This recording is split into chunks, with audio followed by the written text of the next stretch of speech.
Hi, it's Heather McGlasson with the Shadow Dance Edge, and we are here today with Kelly Varner, and she is a writer. She's written sci-fi fantasy, which is like my number one absolute favorite reading material ever. In fact, both of my children were named after characters in sci-fi fantasy novels.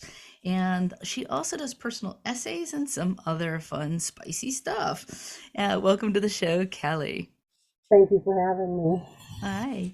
Hey, I gotta know. What do you choose? I know you're a writer, but what do you choose to like create in your world? What's alive for you right now?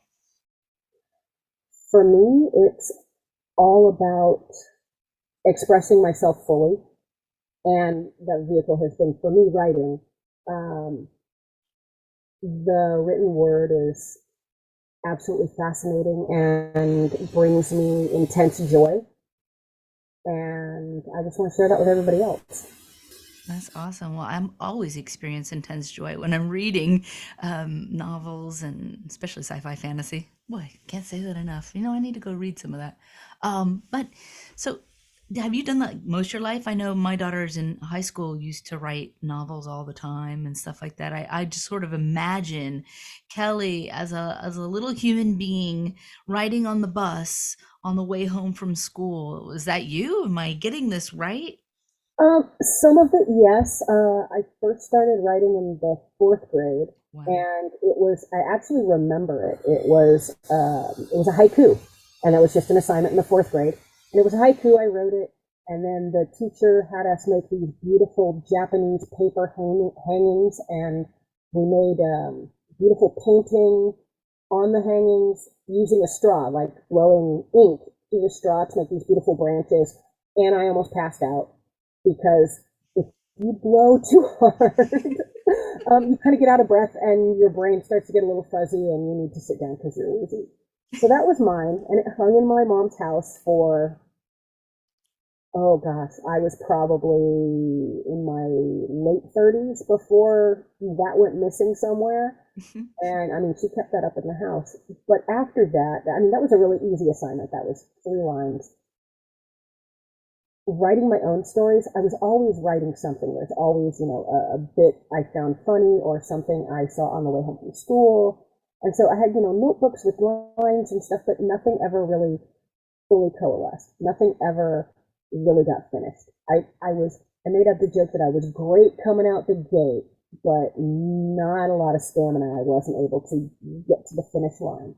And so a lot of my writing just kind of fell by the wayside. And so there are pieces here and pieces there, and I've got half-written novels and half-written stories all over the place that never quite got finished until I was older, Well, quite a what bit older. happened? What happened with that? Um, well, part of me developed this feeling of I'm not good enough. Why would anybody want to read what I'm reading? I felt lazy. I felt like I was always procrastinating. I mean, school assignments wouldn't get turned in until the last minute, if at all. And my writing was like that. And I just really beat myself up regularly for not being able to fully realize the dreams I had of being a writer. And it was really difficult for a very long time. Wow. But so what changed? Because I know you're writing now, so something had to have happened to switch something. Well, something did happen. I was noticing that there are just a lot of things that weren't working in my life. And I started doing some reading and I was like, well, that sounds like me. And oh, you kind of do that whole I'm going to diagnose myself via the internet. And it's not necessarily the wisest course, but things kept popping up that just made sense. And I began to wonder if I had something like ADHD. And so I went to my doctor and she ran some tests, and come to find out I do. I found out when I was like 49 that I have ADHD. And in that moment, things just kind of fell into place and started to make sense.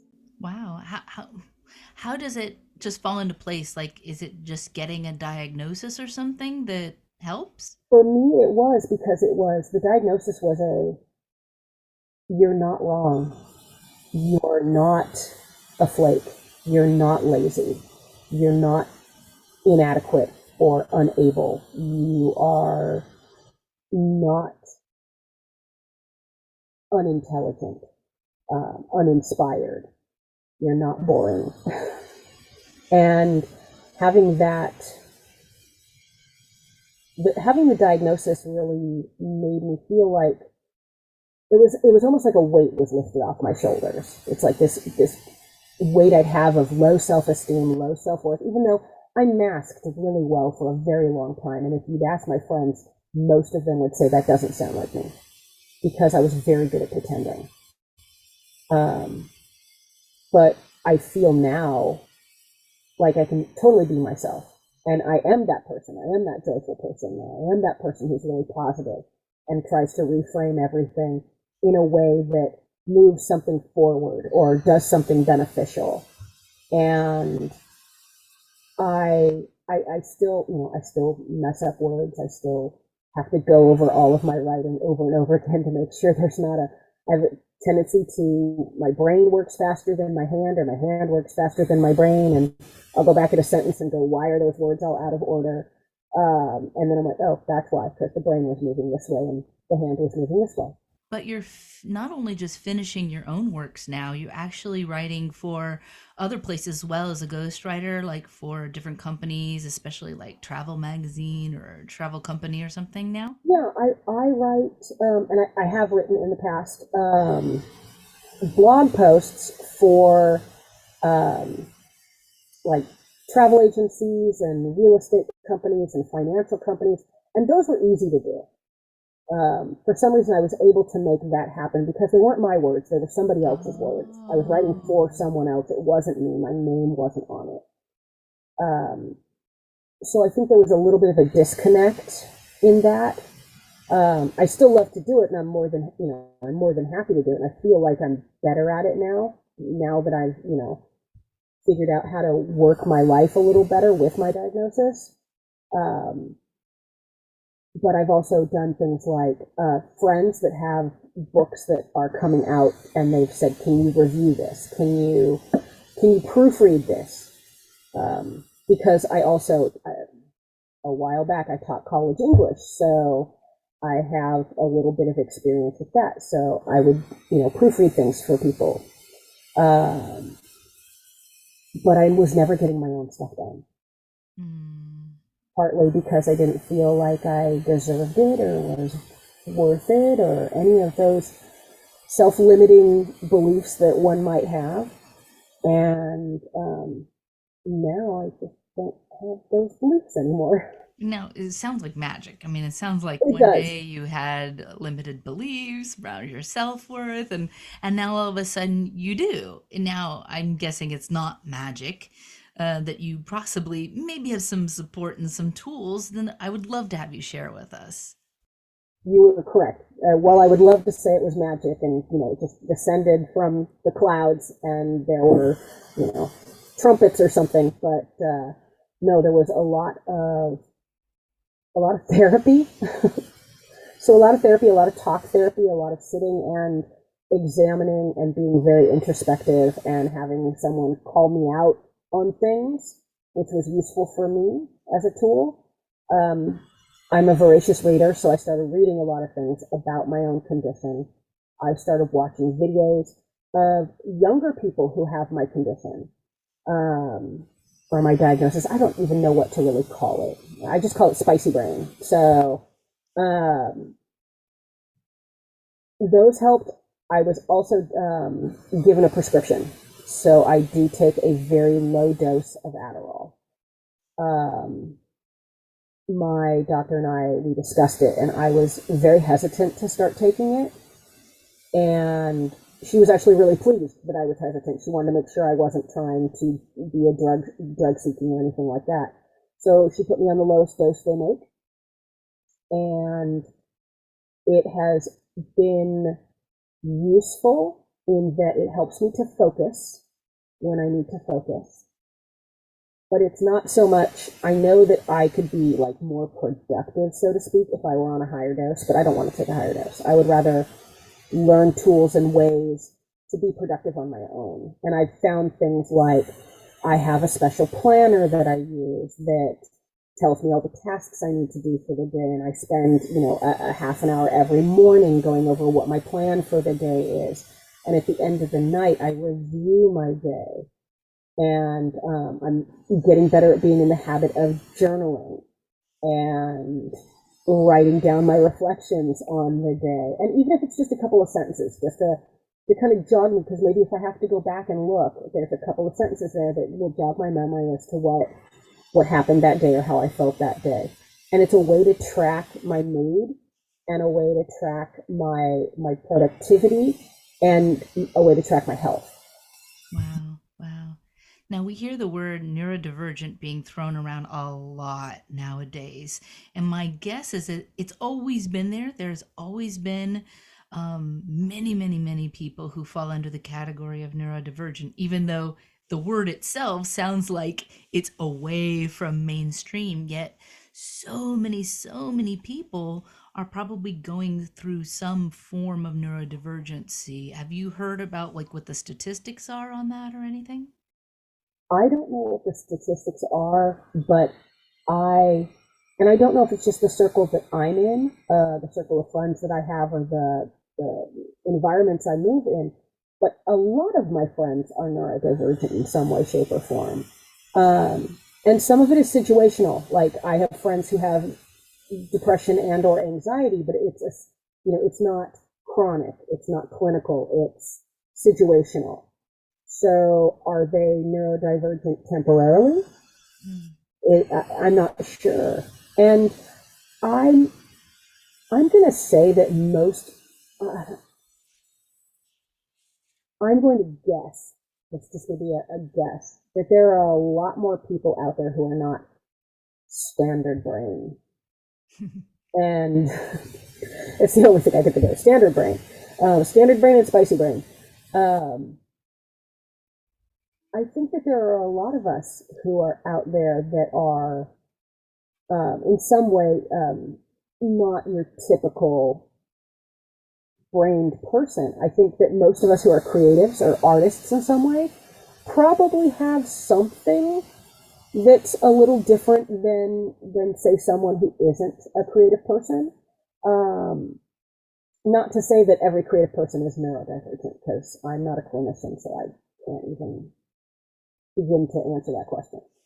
Um, but I do think it's a greater percentage than what we might be seeing. I think that there are a lot of people, especially young people, that are masking, and just putting up a front and living their day just to get through life. And that's that's kind of sad, because I think we should all be able to be our full and authentic selves. There's a lot of fear about that. We are so afraid that if we show up and we are our authentic self, that we're going to get rejected. We might even feel like a fraud, even if we're being our authentic self. So much comparison, not enough self-compassion. How do we face fear on a regular basis? You got to learn to love yourself. You got to face fear with love. It's one of my favorite new things to say. It's learning to love yourself. Learning to love yourself not when you're great, not when everything's going well, but to learn to love yourself when things are really bad, when things are really down, when you're at a point where you're not sure if life is worth living. And you need to have that compassion for yourself, and you need to have that love for yourself that will make you stay and allow you at least a glimmer of hope that tomorrow might be different, might be better, and that you can work towards trying to make it that way. But you got to Beautiful. love yourself first. Oh, I have a very important question for you. In fact, actually, I'm going to open up the space for you to ask a very big question. Just imagine that the universe is listening right now, which it always is, and might even grant you a wish. So, if you could ask for one thing right now and just trust that it's going to happen, what would you ask for? I would ask for a book agent to be willing to read my book manuscript once it's finished. Ooh, does that manuscript have a name? Jane the Private Dick. Jane the Private Dick.